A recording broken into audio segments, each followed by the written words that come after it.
ATA 2017, episode number 6 with Justin McCoy. Justin is on pro staff with Whitetail Stalker and Precision Pete.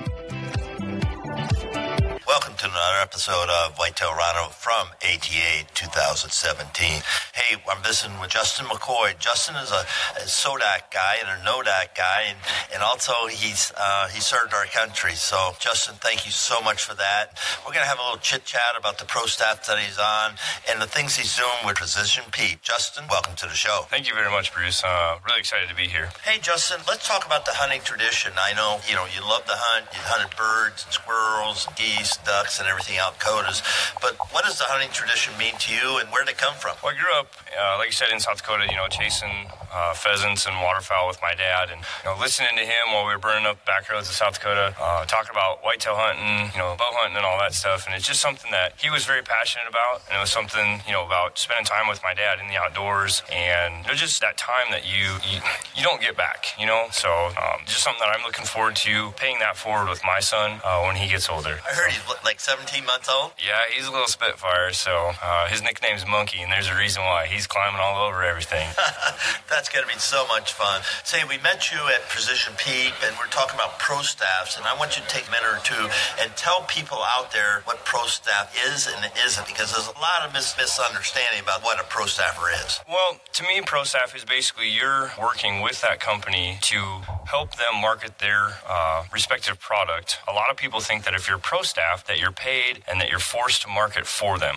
This is something that I do in addition to my normal everyday job. Dedicate time during my day, during breaks or on lunch or in the evenings or something like that, after the kiddo's gone to bed, just helping companies get their name out there. Depending on, you have field staff, and then you have pro staff, and then you have paid staff, and kind of the levels. And field staff is where you're out in the field, you're doing the testing, all that stuff, and you're bringing that information back. And then pro staffing is you're doing that same stuff, but now there's a little bit more required of you. The online marketing and monitoring Facebook threads and on different groups and helping talk about, hey, this is what it is, this is what it isn't, and countering people that just, are uneducated because they've listened to their friends, uncles, brothers, nephews, cousins' story, playing telephone, and they're not educated on this stuff. And so helping the company have more of a presence, in the market, in the industry, and there are some benefits on the, it seems like it's a lot of work on our side, but on the back side of it, like you said with Precision Pete, just linked up with them this summer, and they asked me to come to ATA, and here we are. Yeah. And now I'm fantastic. Now I'm getting to talk with you, and just I'm having a blast. This is pretty cool. I agree, it's pretty cool. But let's talk about really what pro staffers' responsibilities are, a little heavier, because some people think they get free gear or gear at half price, and that's all they have to do. So go into a little bit more about what you have to do to be a good pro staff. Well, obviously communication with you and the respective company is huge, and sitting down with them and having them explain to you, hey, this is what we want, this is what we need from you, and then meeting what those needs are. Each company is a little bit different. Some companies will offer a certain percentage off, or they may say, hey, here's this, we want you to try it out. But all the companies that I staff for, they're all ones that I've had to pay for the equipment. It's not something that they've just given me free. So yeah, and yes, I do get a discounted rate from them. But that's just one of those things. They're saying, hey, you're taking time out of your day, and this is not your normal everyday job, and you're helping us market and promote and basically share the knowledge about the equipment so that everybody knows what's going on and is educated. That's the biggest thing. Is at least in my opinion, I think society is thriving for knowledge, and so that's where we as the pro staff members can really increase the footprint and the knowledge base for society. Because archery, the industry, is very big, but it's very small. You walk across these, through the stage floor, and you see, all these different companies, but they're all doing the same thing. They're all saying, hey, this is what we have to offer, and it's big, but it's real small. It's a very tight-knit family. Yeah, it's a huge industry. Yes. In a very small community. Yes, exactly. Perfect. That's really what we're doing here. And if you come to ATA, you can't walk the aisle without bumping into someone. Oh yeah. That knows you, maybe from ATA, maybe from field, or maybe just through manufacturing. Yeah, definitely. And that's exciting. Like, just tell them what we just texted Mike Granstead. Okay, so I'm part of Whitetail Stalker. Soccer. It's a team of a bunch of us. Mike and Shelly Grandstaff, they're the owners of the team. They're the parents of the team, however you want to word it. But we just did a deal on social media using Facebook Messenger, and we just, you send them a little message and talked about them and all that stuff. And, technology nowadays is everything you need to know is at your fingertips. You just got to be willing to look for it. Yeah, and folks, Bob Rourke and I, Bob's my partner, we developed a little giveaway for ATA 2017, so I'm going to give it out free right now.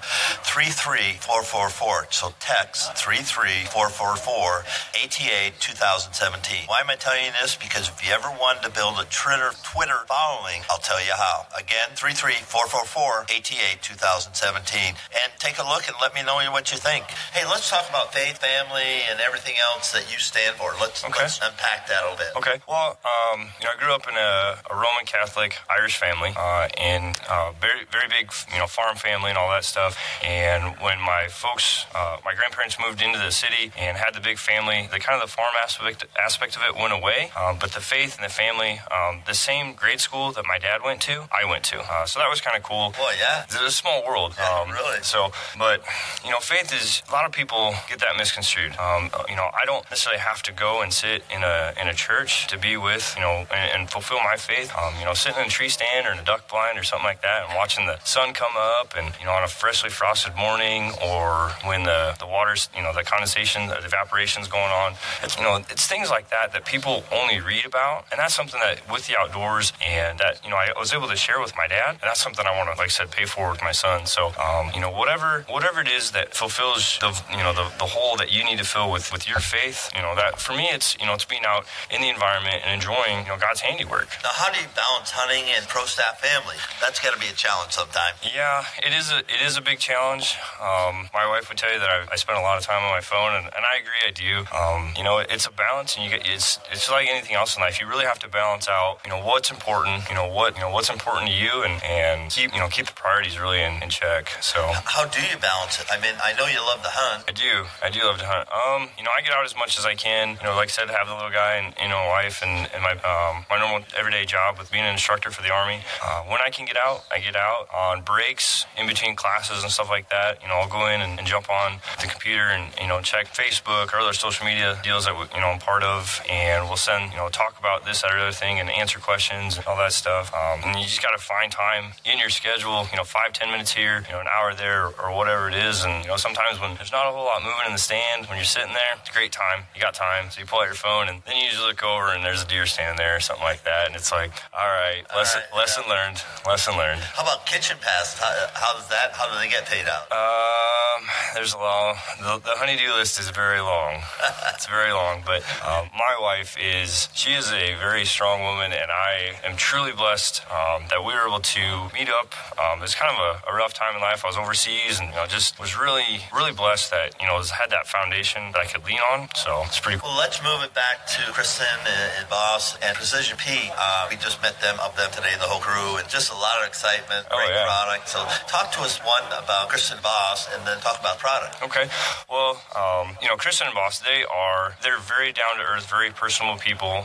Kristen's a Spitfire. She's a very good lady, and just a really genuine person.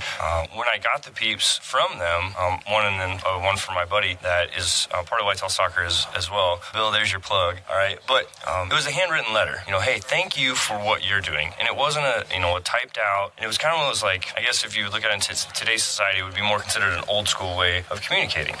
And that to me, it was that personal touch. It was like, okay, these people are serious about what they're doing. It isn't just, oh, hey, thanks, a blank email type of thing. And the family aspect of it, as soon as we met with them, and it's just immediately it was just like, okay, these guys are good people, they're genuine, and they're family. So that's great. What about the peep though? What about product you're selling? What makes that unique in a world of a lot of peep sites? Right. So with the Precision Peep, you've got the traditional peep, but what we've done is we've put a center post in there, right? And it comes up about halfway from the bottom, from, if you will, the 6 o'clock position, if you were to look at it like a clock. And what that does is it gives you a third reference point. So, it used to be with your sight housing, and then you had your peep, and then you had to have a level to see, am I, canning the bow one way or the other? And then finally you got to your pin onto the animal that you're harvesting, and that takes a lot of time. So the center post, what it allows you to do is get faster target acquisition, right? And that pin, basically the easiest way I explain it is you lollipop the sight pin on top of that center post. The center post actually, when it comes towards your eye, because your eye can't focus on 3 separate things at one time,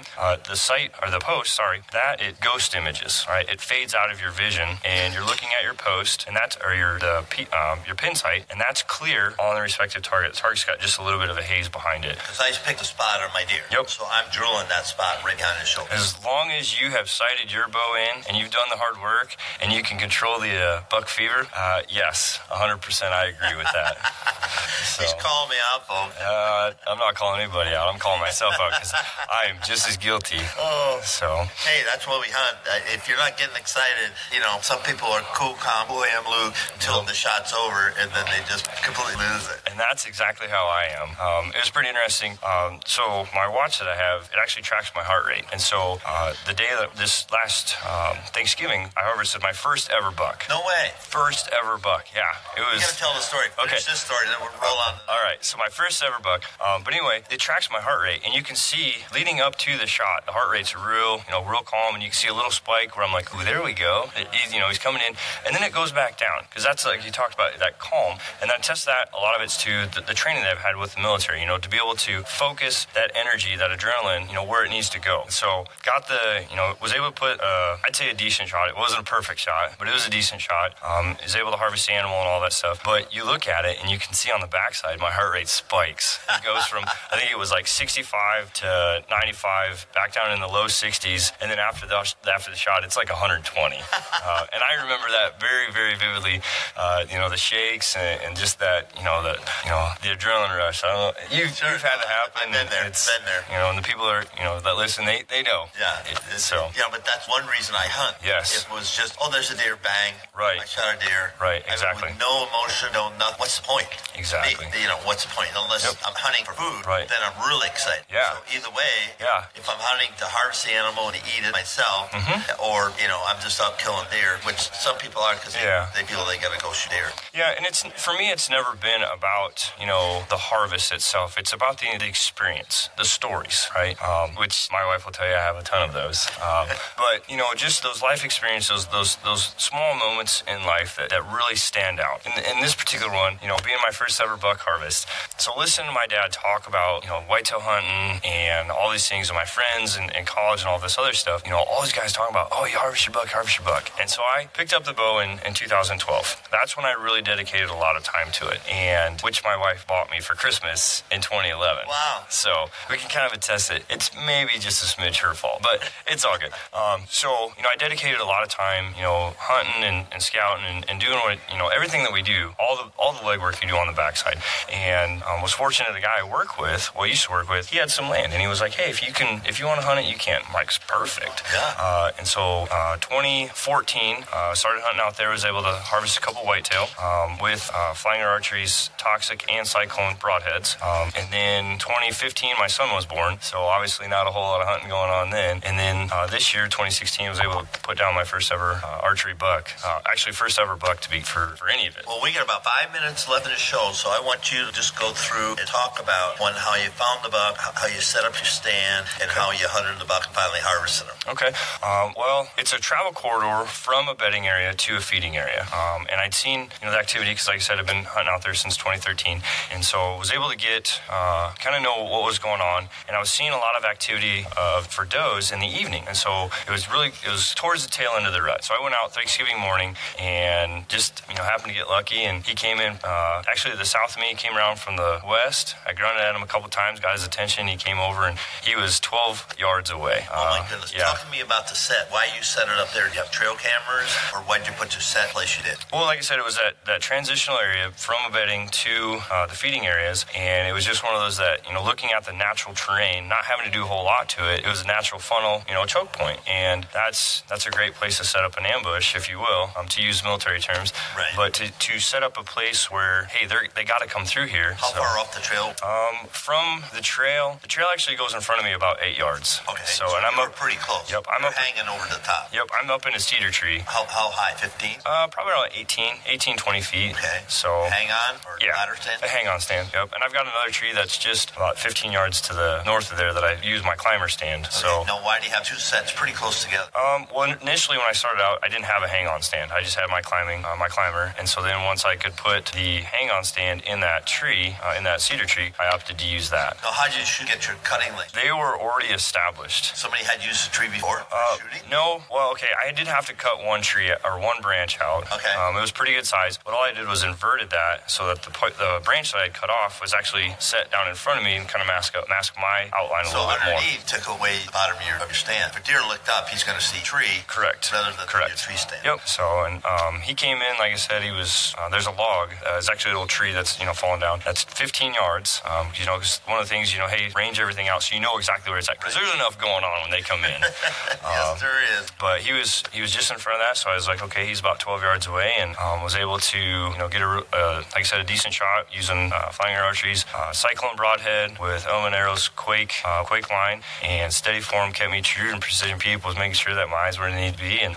fortunately was able to put it, like I said, a decent shot, and then was able to, make a relatively quick recovery. He got jumped by some people out riding their bikes out in the gravel road, so that makes it a little bit difficult when they jump.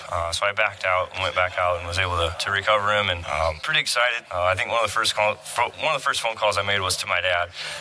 You're never gonna believe this. So how was set up for wind on your setup? Could you hunt it all winds, or is only hunting it north? North wind is okay. Northwest wind, no good. Southeast, south, and southwest winds are perfect for this particular location. So part of the reason I have the two stands is that way my dad can come down and we can watch it. Yep. So so I look forward to being able to hunt with him again, and my ultimate goal would be able to go out, hunt with my dad and my son. Yeah, well, it can be done. I know guys, 5 years old, kids are in backpack, and they're out there with them. And they strap in, they're not going to go anywhere. So that's great. We're at the time of the show. You got about 1 minute or so. Give some shout outs. I know we've given some shout outs throughout the show, but I want to thank your wife, Precision Pete, whatever you got. Okay, well, I definitely want to thank my family, my wife, my son. They put up with a lot, me being gone and all this other stuff. Flying Archery for taking a chance on me in 2013, and then, Element Arrow Steady Form, getting linked up with them in 2014, and then obviously Precision Peep, offered me a position to come out here to ATA and, be on the show and talk with you, and just everybody that I've interacted with and had the opportunity to talk with throughout the whole thing. And if I forget anybody, I completely 100%, I'm sorry. Definitely.